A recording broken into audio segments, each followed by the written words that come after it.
Oke, ya jadi gini teman-teman.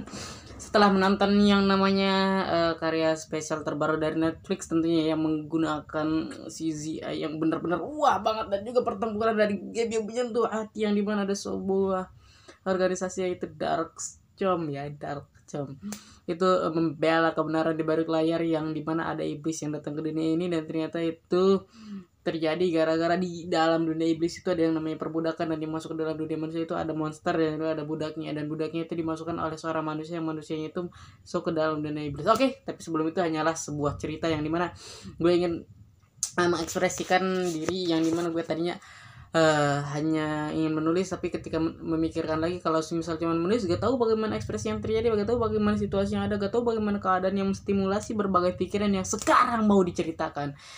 Ya, sebenarnya lebih ke tadi agak menghayal ya, menghayal bagaimana ketika kita ingin mendapatkan kehidupan yang menyenangkan, kita harus mengambil yang namanya tantangan.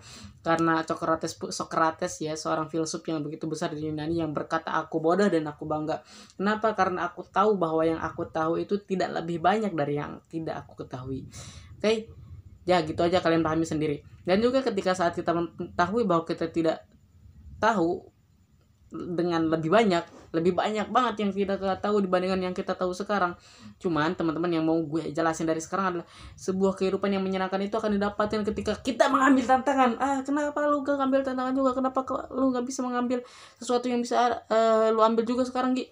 Ya simpelnya, aduh sorry juga ya guys, gue sekarang ya udah mau pemalas, gak bisa.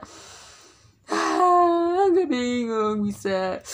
Apalagi gue udah mengetahui dinamika rama emosi manusia yang ada pada individu sendiri, yang pertama itu gamut, mood, menyerah di awal, menyerah di akhir, menyerah di tengah, dan juga tidak mampu untuk menyelesaikan segalanya, dan juga hanya ingin melihat sebuah pandangan atau cerita dari orang-orang, termasuk yang gue baru ceritakan yang dari awal tadi ya.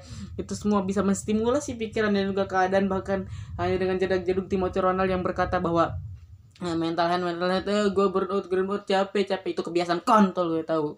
Ya bodo amat ya, gue tadi agak ngomong kasar, tapi itu adalah sebuah klip video itu ya.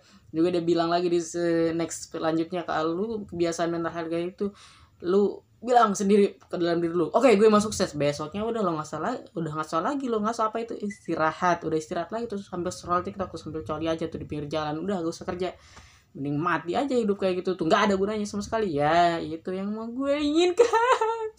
Gak bisa kayak gitu guys, gitu gak bisa. Bisa sebenarnya bisa sih, nggak ada yang membatasi kehidupan manusia. Yang bisa membatasi kehidupannya itu adalah pikirannya sendiri dan juga keinginannya sendiri. Kalau keinginannya bisa bertahan lama, bisa mendapatkan yang namanya pergerakan yang begitu cepat, konstan, dan juga bisa memprediksi berbagai arah gerakan, dan juga ini hujan lagi, dan juga ini kebanyakan yang namanya dilema ya, dilema dalam memikirkan segala sesuatu yang mau dilancarkan melalui perkataan dan pikiran yang sekarang bisa gue ungkapkan. Oke, udah lega banget ya ketika bilang bahwa gue ini hanyalah orang yang tidak bisa menggerakkan sesuatu dan ada dalam pikiran, dan juga tidak bisa memberikan dampak yang signifikan, yang tahu bahwa kehidupan yang menyenangkan itu datang dari sebuah tantangan.